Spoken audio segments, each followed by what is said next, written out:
Last but not least, we have our final speaker, Maria, from the University of Liverpool. And she's going to talk about student digital capabilities and independent learning over the first COVID-19 pandemic period. So are you there, Maria? Yeah. Hello, Hello, everyone. nice to see you. Nice for having me.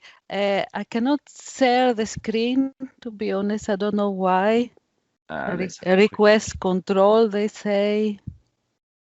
But so I tell you what, I think you've sent me your presentation, haven't you? yes, I'll load it for you. Yeah, yes, please. If you don't mind. Not at all. Just bear with me 1 second. So in the meantime, maybe I'll introduce myself. So I'm Maria Limniou. I'm a lecturer at the University of Liverpool in the area of digital technology and innovation.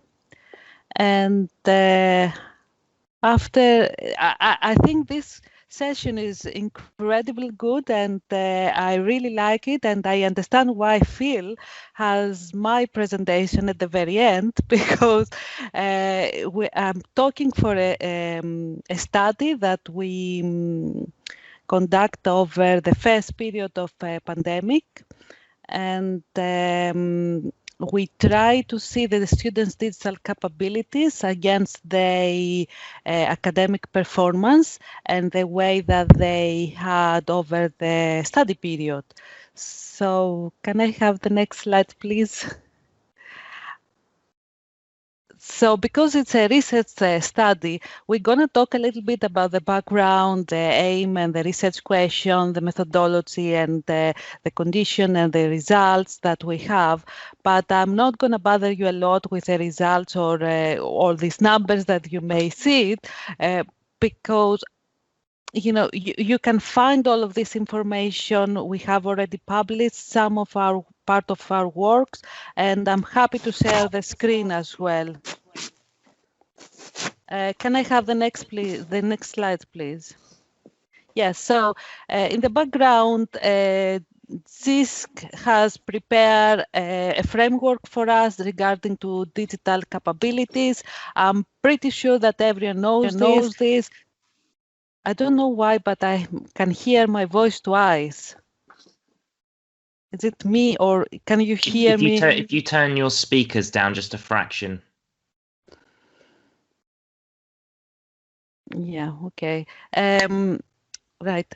So the GISC framework describe all the digital skills that the students need to have in order to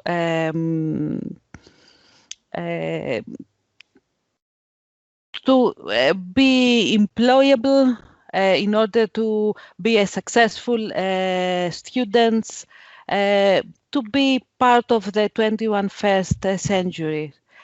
So I wouldn't discuss a lot about this. The only thing that I would say is that there are areas that overlap one the other. So can I have the next slide, please? And there are also other researchers that they study the digital capabilities under the lecturers, under the learners' characteristics and the individual characteristics. Many of them, they study the self-regulated learning and how students the skills actually that the students have related to self-regulated learning and how this is connected to digital capabilities. So again, I'll leave all this information to you because I don't think that we have the time to explain all of this, but it's important. The next framework for me, the next slide, please, where this person has tried to make a framework, and it's slightly different from the GISC or slightly different from the European network framework that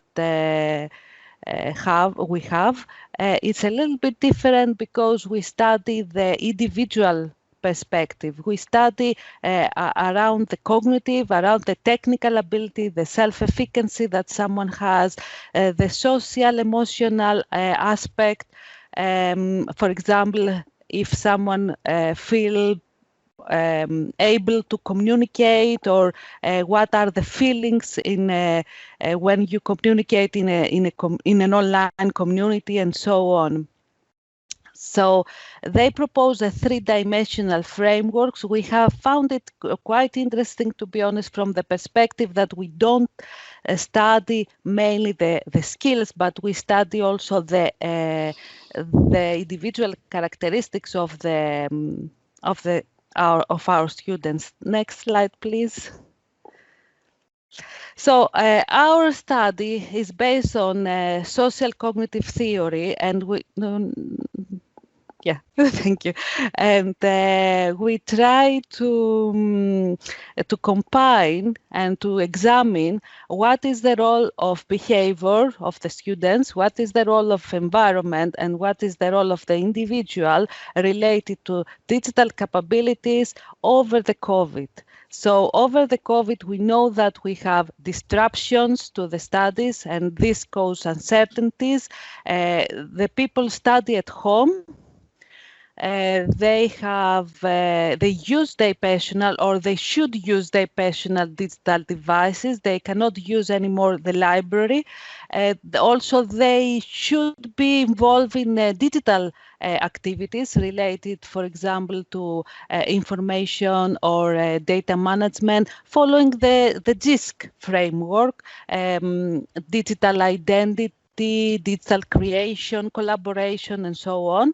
And also we try to make a connection with the individual characteristics, and to see, for example, two different disciplines, students from psychology and veterinary science, what are their attitudes towards technology.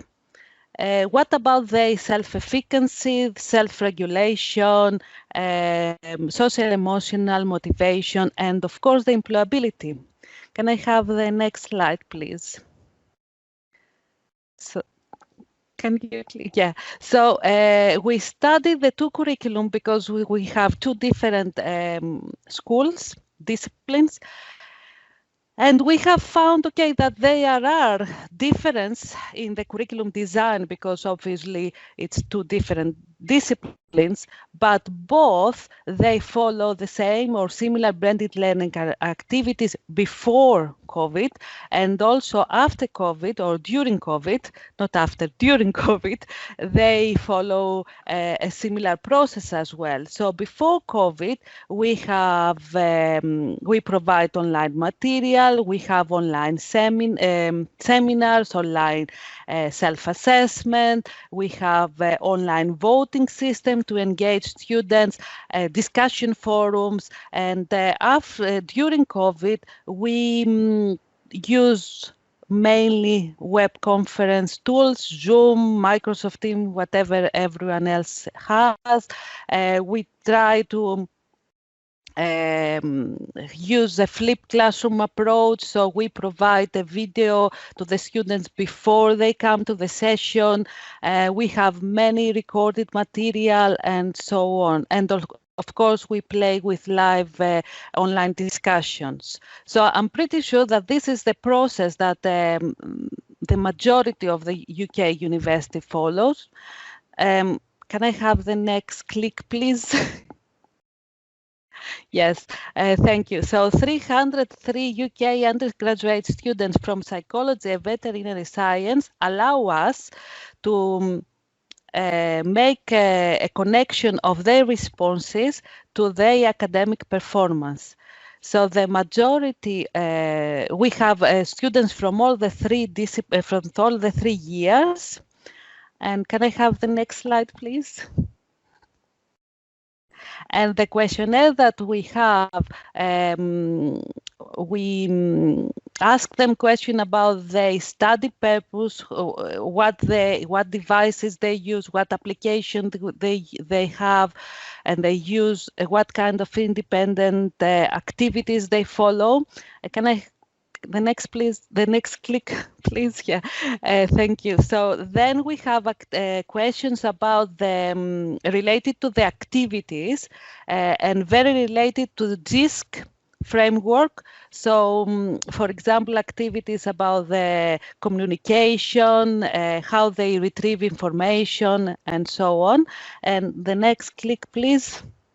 And in the last part, we have questions about this framework that we discuss about the cognitive effort that they need, the self-regulation, the employability awareness, the attitudes, and self-efficacy, technical abilities. The next click, please. And then we have open question, and these are very, very helpful for us because we can, of course, all the students, they don't leave the qualitative data, but it's very helpful to have an idea about the in-depth understanding of how they use digital technology over COVID. And the next slide, please, and the next click. So, yes, so I would say that there isn't any difference between the discipline and the academic performance.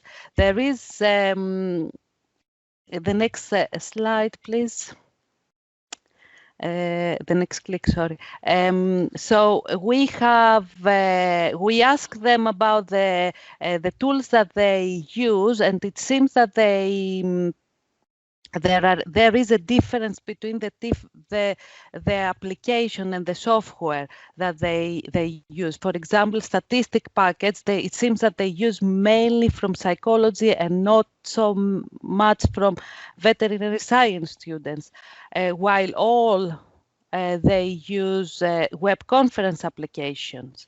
Regarding to the behavior, it seems that there is a difference between the veterinary science and psychology. For example, they haven't searched on the library so much, the veterinary science students, or the psychology students use more social media than veterinary science. Can I have the next slide, please? Yes, thank you. So I'm not going to bother you a lot with the data, but the big difference here is coming with the social media and the search on the internet. And it seems that the psychology students, they have more percentage of the psychology students, they use social media and searching on the internet, and this has an impact on their studies. Can I have the next one, please? And also regarding to the digital learning activities and the students' attitudes or individual characteristics, we could say that there is a difference in independent learning between the two discipline students. There is a difference under the perspective of information data, which actually is confirmed by previous students' responses that they use internet in psychology to search around and find informations. The psychology students, they think that the cognitive, we expect from them, or the use of internet is more cognitive effort, expect more cognitive effort for them. And also, although that it's highly low, to be honest, it's quite low for both disciplines, the employability awareness, it seems that the psychology students have a better response and connection between the digital skills and the employability skills. Can I have the next slide, please? And this also, it's interesting because they give us an idea about the adaptation and how the students with a high or low self-regulation skill can adapt to the COVID restriction and COVID changes. So it seems that we have a couple of different categories. So we have the people that they can adapt themselves. And one comment is coming from psychology, the other is coming from veterinary science. We have also the next click, please. We have also students that felt more keenly to lose the face-to-face lecture. So they expect, or they want from us, or they want the face-to-face interactions. And these students, most probably, they have a weak self-regulation skills, so they need the university environment to follow the studies. And the last click, please. And we have also students that they felt distraught by this COVID pandemic.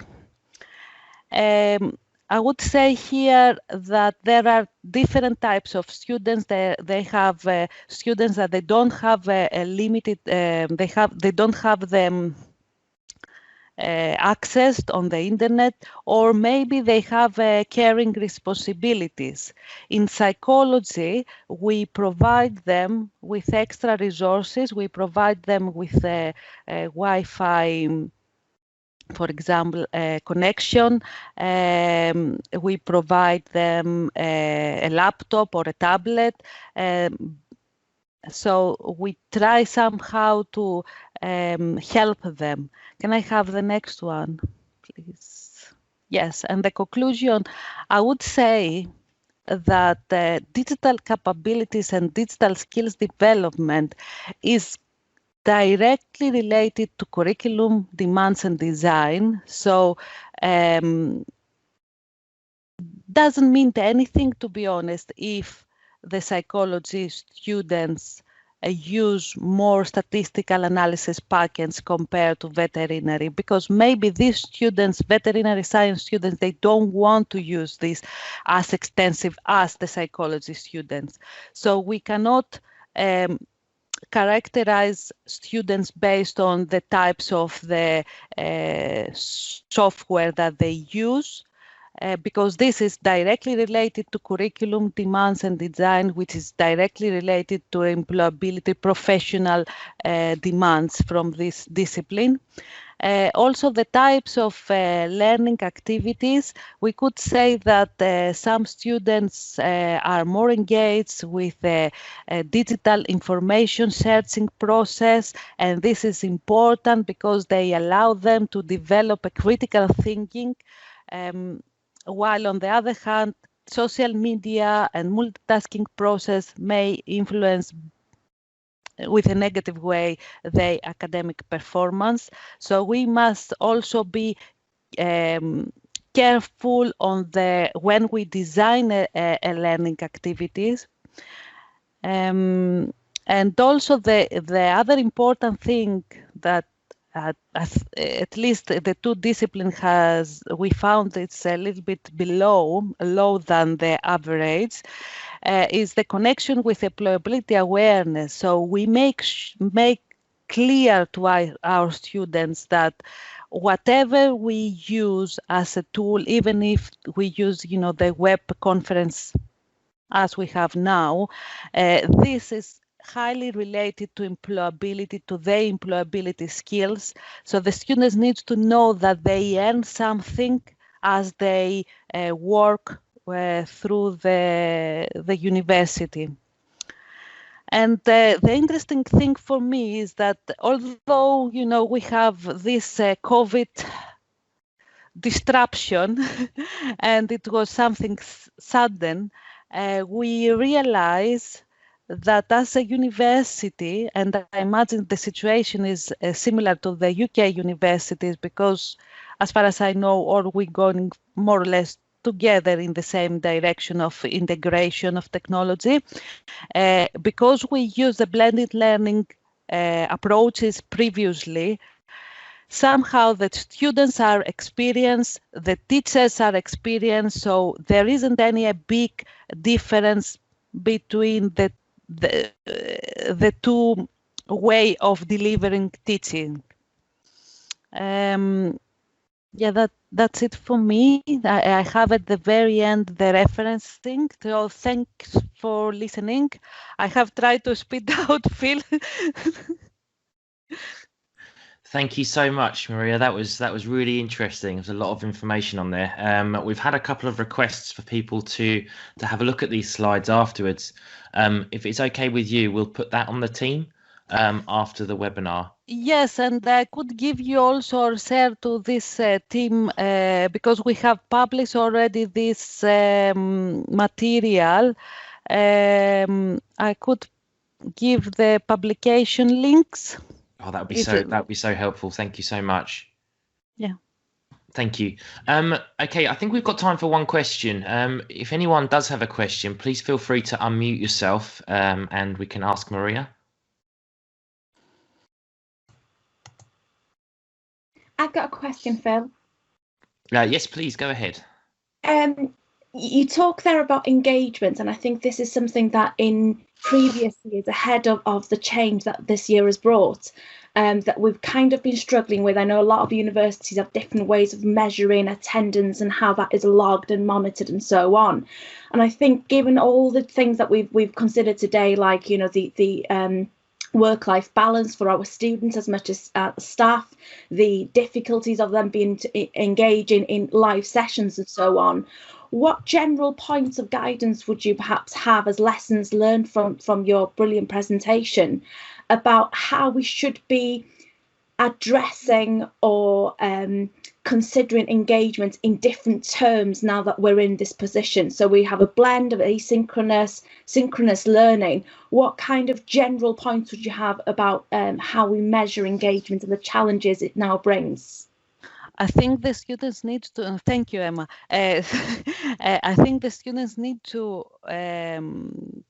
have a clear goal, why they doing this. You know, at the beginning, we need to define the goal of the task and what we expect from them to do.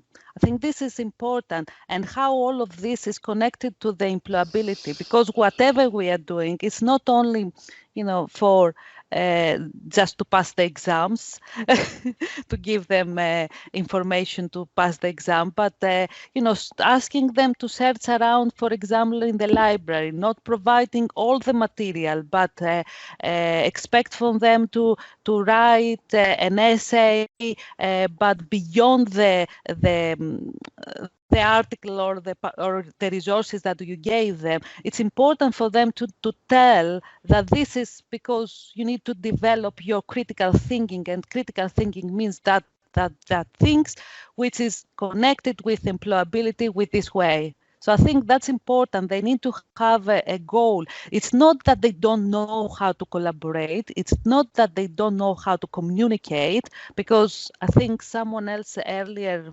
mentioned that it was a presentation about the chemistry, I think, or biology, that she knew, she realized that all the students, they have the skills to follow her.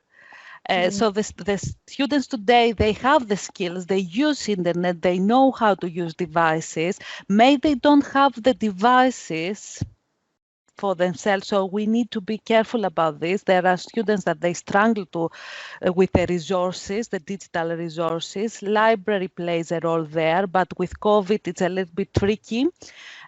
So the students, they have the knowledge, the technical knowledge, but they don't know why they need to do so. They find it sometimes maybe boring, you know, to just I don't know, watch a video. They need to understand why they need to watch this video and how this video is connected with their future career.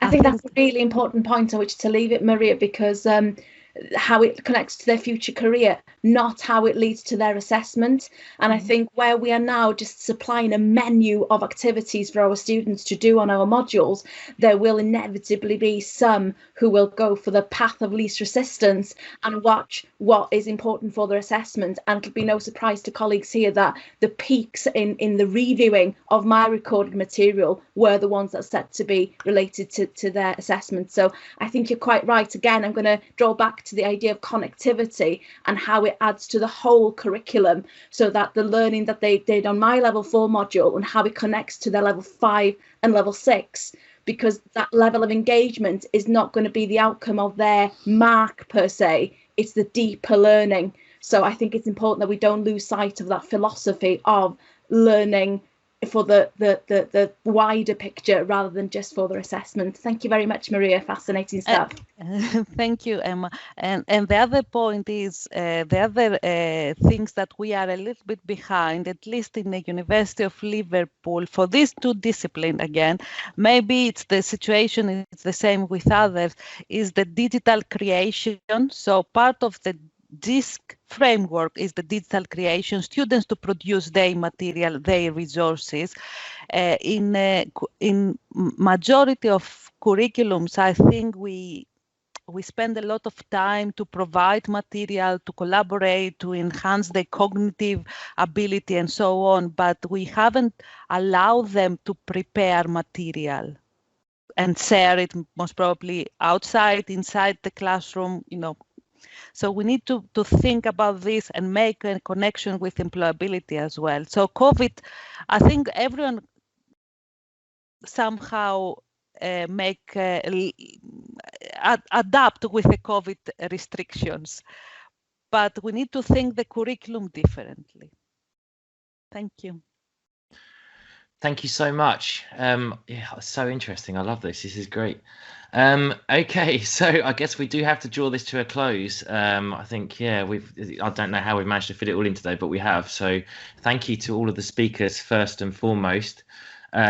Without you talking, we wouldn't be able to put this on. So it really is appreciated. And I know from all of the comments in the chat and the discussion that's been taking place today, people are really kind of appreciating all of you taking the time to be here.